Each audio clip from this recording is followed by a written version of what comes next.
rápidas palavras minhas aqui, vocês já viram vários casos em que esta regrinha que a gente estuda e acha que é tão básica, na realidade tem sido descumprida. O STF diz, só recapitulando, o STF diz, diminuiu o prazo, isso não é aumento de tributo, pode cobrar. O STF diz, revogou a isenção, isso não é aumento de tributo, pode cobrar. O STF diz, tirou da lei uma regra que dava um desconto para o contribuinte, isso não é aumento de tributo, pode cobrar. Ora, paciência, né? Será que só é aumento de tributo quando o cara escrever lá na lei que é aumentada a alíquota para tanto?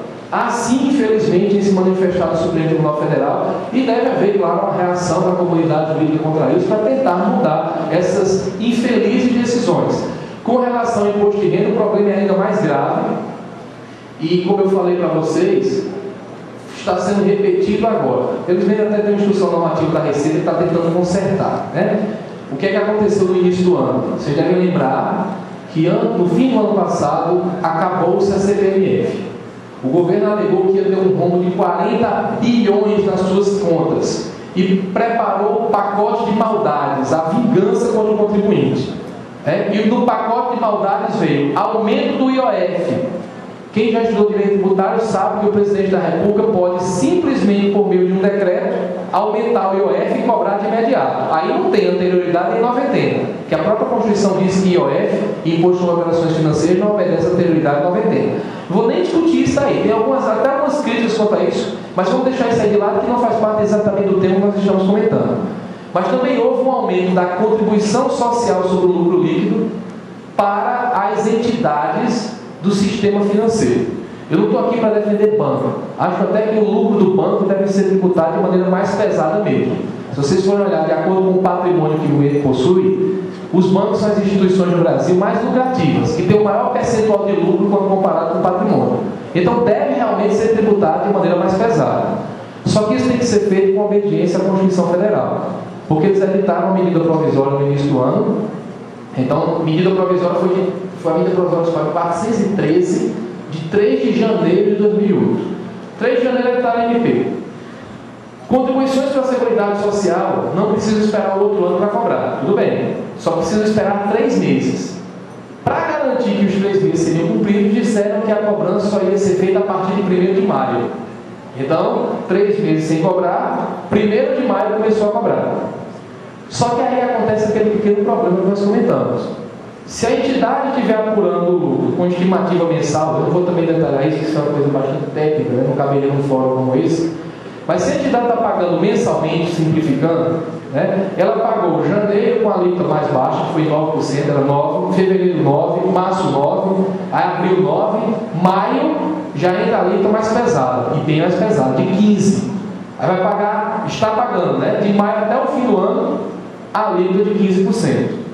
Só que, da mesma forma que o imposto de renda, no fim do ano a entidade vai fechar um pacote e vai aplicar a alíquota sobre o valor do exercício todo. Tem até um IN que está tentando corrigir, pode ser até que resolva esse problema. Mas a ideia é, você vai no fim do ano fazer uma declaração, na verdade vai ser no início do ano seguinte, e nessa declaração você vai usar a alíquota nova, de 19%, de 15%, e vai aplicar essa alíquota sobre os rendimentos do ano todo, sobre o lucro do ano todo, o que configuraria também a agressão à própria noventena.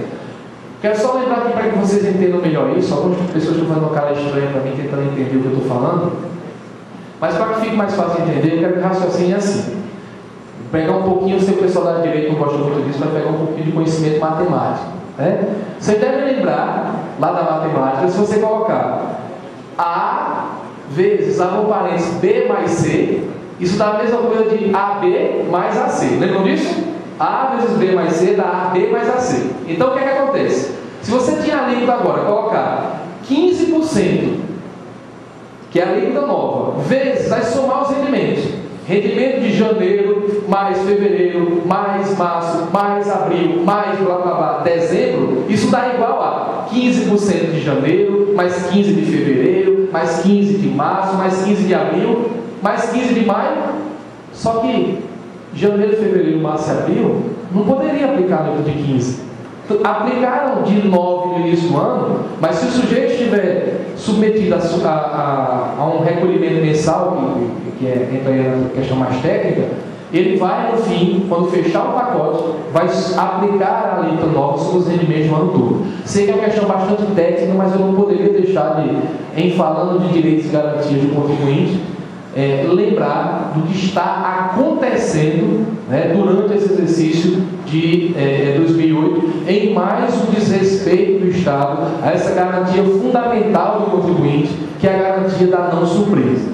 Só para fechar com relação ao direito da não surpresa em matéria tributária, lembrar, hoje esse direito deve ser garantido pelo Estado mediante a aplicação das 3 regras do artigo 150, inciso 3 da Constituição Federal. A primeira regra, a regra da irretroatividade, está na linha A. Não se cobra tributo com relação a fato gerador ocorrido no passado.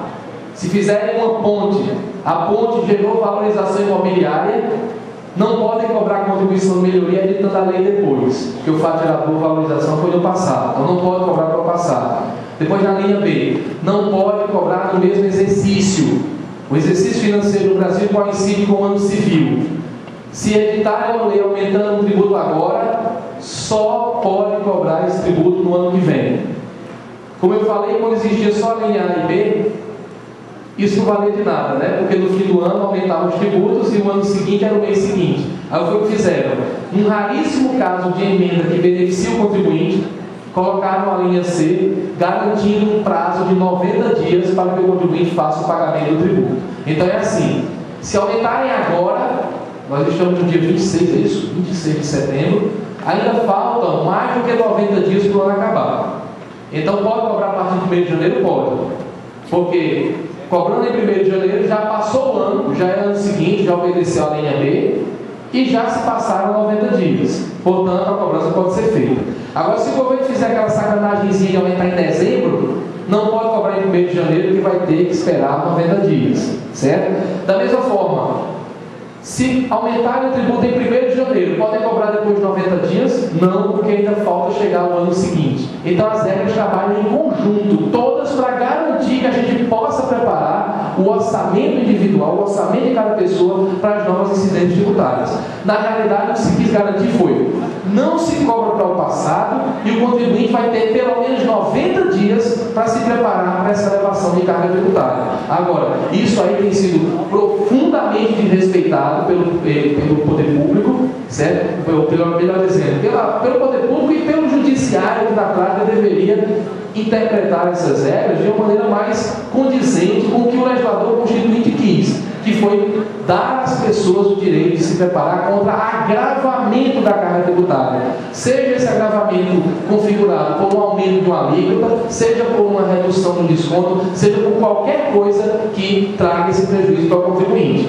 E aí eu fico dizendo, há anos, essa súmula 584 é muito antiga, é do tempo que King Kong era um saguinho ainda. Essa súmula há muito tempo está aí e o judiciário ainda não tomou, o Supremo Tribunal Federal não tomou a providência de reanalisar. A gente espera que essa súmula seja revogada durante esse ano e que essas decisões sejam mais bem pensadas. Porque se existe uma frase que eu acho que está aí na boca do povo, mas traz um absurdo, é a frase que diz que a justiça tarda, mas não falha. Porque se a justiça tarda, ela já falha só porque tardou. Justiça tardia é justiça falha. E por isso, a gente espera que o Supremo Tribunal Federal não fique sentado em cima desse processo e resolva isso daí da maneira mais favorável para o contribuinte, mais condizente com o que a gente chamou aqui de direitos e garantias individuais. Que a Carta Magna, que a Carta Cidadã seja respeitada na sua essência e que não se sobreponham esses argumentos meramente formais que a gente citou aqui, à essência desses princípios que defendem o contribuinte, que é a possibilidade de o contribuinte preparar-se para a nova carga tributária. Muito obrigado a todos pela oportunidade. Até a próxima.